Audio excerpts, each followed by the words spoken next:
नमस्कार। उत्तर प्रदेश एक्सप्रेस में आप सभी का बहुत स्वागत है। मैं हूं आपके साथ प्रियंका गुप्ता। बुलेटिन की शुरुआत करते हैं। अयोध्या में रामलला के प्राण प्रतिष्ठा समारोह में अब मात्र 10 दिन ही बचे हैं। प्रधानमंत्री नरेंद्र मोदी ने अनुष्ठान के लिए व्रत भी शुरू कर दिया है। इस कार्यक्रम में समाज के हर विशिष्ट व सामान्य वर्ग का प्रतिनिधित्व होगा। 7,000 से कुछ अधिक मेहमानों को 4,000 धर्माचार्यों और 3,000 से अधिक गृहस्थ और विभिन्न श्रेणियों में वर्गीकृत किया गया है। बड़ी संख्या में नामचीन शख्सियतों के साथ आने जाने और जाने पहचाने चेहरे होंगे, जिसमें मंदिर के सृजन में सहभागी 300 श्रमिक और दान देने वाले भिक्षुक भी अतिथि के तौर पर मौजूद रहेंगे। तो 50 के करीब पद्म सम्मानों से विभूषित हस्तियां आएंगी और शहीद कार सेवकों के परिवार के 60 सदस्य भी इसमें शामिल होंगे।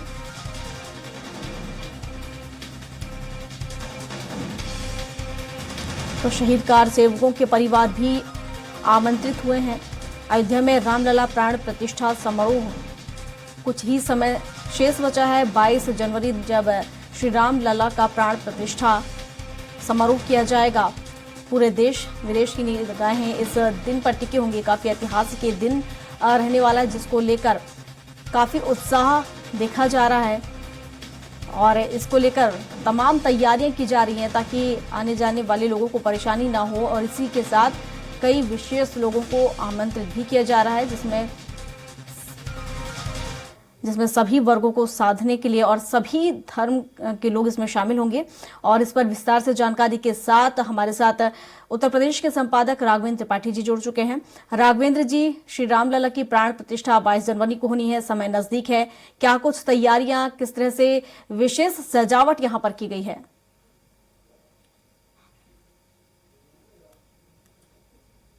अयोध्या का जो इवेंट है, रामलला के मंदिर में जो प्राण प्रतिष्ठा का मामला है, अब विश्व स्तरीय हो चुका है। अभी कौन आएगा कौन जाएगा इसको लेकर विवाद चल रहा, लेकिन अयोध्या अपनी रौ में चल रही है। अयोध्या धाम का जिस तरह से सजावट की जा रही है, जिस तरह से उसको निखारा जा रहा है, वो अपने आप में आपको एक त्रेता युग का आभास कराएगा। अभी तक अयोध्या की गलियां सकरी थी, उनको चौड़ा किया गया है, 4 लेन सड़क बनाई गई है। अयोध्या में एयरपोर्ट, अंतर्राष्ट्रीय एयरपोर्ट का उद्घाटन हो चुका है। प्रधानमंत्री सरयू घाटों का जो सौंदर्यीकरण लगातार चल रहा है। और सबसे बड़ी बात है कि अयोध्या में कौन आएगा कौन नहीं आएगा, इसको लेकर सियासी विवाद चल रहे हैं। कांग्रेस ने इनकार कर दिया है, समाजवादी पार्टी कर रही है, हमको भी न्योता नहीं मिला है। बसपा की तरफ से कोई प्रतिक्रिया नहीं आ रही है। जो विपक्षी दल है अभी इसी उधेड़बुन में है कि क्या मंदिर के पूर्ण प्राण प्रतिष्ठा का बहिष्कार किया जाए या समर्थन किया जाए, जाया जाए या न जाया जाए, इसको लेकर अपवाद है। लेकिन वहीं पे जो अयोध्या की तैयारियां हैं पूरी दुनिया कर रही है। मॉरिशस में 22 जनवरी को 2 घंटे की छुट्टी घोषित कर दी गई है। तो आप इससे अंदाजा लगा सकते हैं कि अयोध्या का जो प्राण प्रतिष्ठा महोत्सव है, अब भारत का इवेंट नहीं रह गया है, पूरी दुनिया का इवेंट हो गया है। और पूरी भारत में पूरे कोने कोने से जिसकी जो सामर्थ्य है, जिस राज्य की जो खूबियां, उसको समर्पित कर रहा है। जैसे छत्तीसगढ़ से चावल आया, यहाँ पे भोग लगेगा 22 जनवरी को। इसके अलावा मिथिला से बाहर आए हैं, जो जिसे उपहार कहते हैं, उपहार के 101 गठरी आई हैं, बंडल आए हैं, उन्हें रामलला को समर्पित किया जाए। काशी विश्वनाथ से आ रहा है, तमिलनाडु से आ रहा है। मुरादाबाद के जो व्यवसायी हैं, जो पीतल कारोबार लगे हैं, वो घंटा बना रहे हैं, धन ध्वजा बना रहे हैं। तो कुल मिलाकर अयोध्या अपने रौ में चल रही है, पूरी तैयारी की जा रही है। हाँ, सबसे बड़ी चुनौती यही है कि निमंत्रण तो कम लोगों को दिया गया है, लेकिन अयोध्या में जिस तरह से भीड़ बढ़ी हुई है, लोग पहले से आके वहां पे जमे हुए इंतजार कर रहे हैं कि 22 तारीख को हो सकता है को न आने को मिले। इससे पहले 10 दिन 15 दिन पहले से लोग अयोध्या पहुंच चुके हैं। तो उन्हें कैसे समायोजित किया जाए, उनके रहने ठहरने कैसे व्यवस्था किया जाए और सुरक्षा व्यवस्था कैसे चाक चौबंद की जाए, यह सबसे बड़ी चुनौती है। हालांकि उत्तर प्रदेश सरकार ने 250 ड्रोन से निगरानी की व्यवस्था की है और 4,000 से ऊपर सीसीटीवी लगाए गए हैं पूरे अयोध्या में और 30,000 से अधिक पुलिस कर्मियों की तैनाती की जा रही है, जिसमें 80 आईपीएस रैंक के अधिकारी लगाए गए हैं। तो आप कल्पना कर सकती है कि कितना बड़ा इवेंट है। और सबसे बड़ी बात, 17 तारीख से जो बड़े वाहन है वो अयोध्या की तरफ नहीं जा पाएंगे, उनको बाराबंकी से गोंडा मोड़ दिया जाएगा। जो गोरखपुर से वाहन आने वाले हैं, गोरखपुर से गोंडा होते हुए लखनऊ लाया जाएगा पूर्वांचल एक्सप्रेसवे के मार्फत। बड़े वाहनों की एंट्री 17 जनवरी से बंद हो जाएगी। हाँ, 21-22 जनवरी को छोटे वाहनों की भी एंट्री बंद होगी। इसके अलावा नो फ्लाई जोन घोषित किया जाएगा, केवल एयरपोर्ट के तक ही फ्लाइट आएंगे। अगर ऊपर से कोई हेलीकॉप्टर ड्रोन उड़ाने की कोशिश करेगा तो उसके खिलाफ कानूनी कार्रवाई की जाएगी। तो कुल मिलाकर एक पूरी व्यवस्था की जा रही है। सरजू में कैसे निगरानी की जाए, चूंकि सरजू के चारों तरफ शहर बसे हुए हैं, गांव बसे हुए हैं, तो वहां पे जल पुलिस की तैनाती की गई है, जो लगातार सरजू में कामबिंग करते रहेंगे, अपना जो उनकी तरीका होता है निगरानी करने का उसको करेंगे।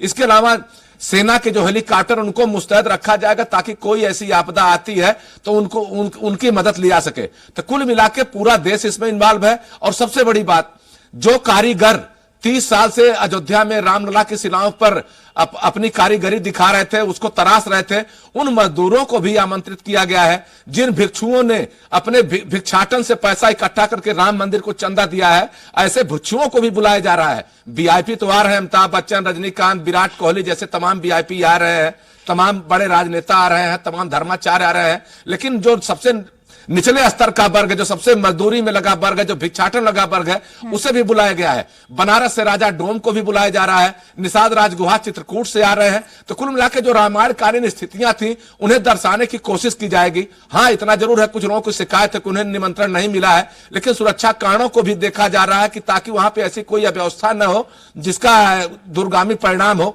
और किसी की जान मान की क्षति पहुंच सके। चूंकि प्रधानमंत्री है, राष्ट्रपति को भी न्योता गया, लेकिन उनका भी कार्यक्रम तय नहीं हो पाया, वो आएंगी नहीं आएंगी। लेकिन इतना जरूर है कि इतने वीआईपी अगर अयोध्या आ रहे हैं, इतना बड़ा कार्यक्रम चल रहा है, तो सुरक्षा व्यवस्था भी उतनी ही मुकम्मल होनी चाहिए। इसी नाते जो बाहरी व्यक्ति उन्हें रोकने की कोशिश की जा रही है, जो दर्शनार्थी पहले से आए हुए हैं उनसे निवेदन किया जा रहा है कि आप अगर प्रस्थान कर सकें तो अच्छा होगा। जी प्रियंका जी। बिल्कुल राघवेंद्र जी, सही कहा आपने। और इस पल के जो साक्षी बनेंगे सौभाग्य उनका होगा, क्योंकि जिस तरीके से हमने हमेशा सुना और देखा है कि शिव जी की शादी में सभी गण कहीं ना कहीं शामिल होते हैं, हर एक को बुलाया जाता है। और आज वो पल है जब श्री राम लला की प्राण प्रतिष्ठा होनी है, ऐसे में सभी को बुलाया जा रहा है। जहां हम श्रमिकों भिक्षुकों की बात भी करें तो उन लोगों को भी अतिथि के तौर पर यहाँ पर सम्मान दिया जा रहा है और उन्हें बुलाया जा रहा है। तो काफी सौभाग्य का पल सभी लोगों के लिए है आज ये दिन। जी बिल्कुल, देखिए प्रियंका जी, अगर कड़ाई न की जाए, रोका न जाए, तो सबकी आस्था है, 130 करोड़ भारतवासी हैं, सबकी आस्था भगवान राम में है। हर आदमी पहुंचना चाहता है अयोध्या में, क्योंकि जो 1992 में ढांचा ढहा था, तब से अयोध्या का मामला तूल पकड़ा, तमाम उतार चढ़ाव आए। 1990 में मुलायम सिंह ने गोली चलवाई, सरजू का पानी लाल हुआ, वो भी अयोध्या के लोगों ने देखा है, हिंदू समुदाय ने देखा है। तो कुल सबकी इच्छा है कि हम वहां जाके गवाह बने। लेकिन अयोध्या छोटी नगरी है, धीरे धीरे विकास किया जा रहा है, उसका विस्तार किया जा रहा है। अयोध्या में अगर एक साथ 10-15 लाख आदमी जुट जाए तब भी अयोध्या में चलना मुश्किल हो जाएगा। ऐसे में सरकार की कोशिश है कि कम से कम लोग आए। हाँ, निर्माण हो जाएगा, उद्घाटन हो जाएगा, उसके बाद तो दर्शन का सिलसिला चलता रहेगा। और सरकार की भी कोशिश यही है कि किसी को भी कोई तकलीफ न हो। यहां तक कि भारतीय जनता पार्टी ने टारगेट भी किया कि हर विधानसभा से 25,000 लोगों को दर्शन मुफ्त में कराया जाएगा। तो यह भी कोशिश है, हालांकि इसके पीछे सियासत है, लोगों विपक्ष पार्टी का आरोप किसी बहाने वोट बैंक को साधने की कोशिश हो रही है। लेकिन इतना भी सही है कि जब 1992 में कथित ढांचा गिराया गया था, उसके बाद से भारतीय जनता पार्टी, राष्ट्रीय स्वयंसेवक संघ, विश्व हिंदू परिषद लगातार आंदोलन करते रहे हैं, मुकदमेबाजी में उलझे रहे हैं, तारीख पे तारीख पड़ रही थी, उसकी सुनवाई चल रही थी। कुल मिलाकर किसी तरह से मार्ग प्रशस्त हुआ है कोर्ट के आदेश पर।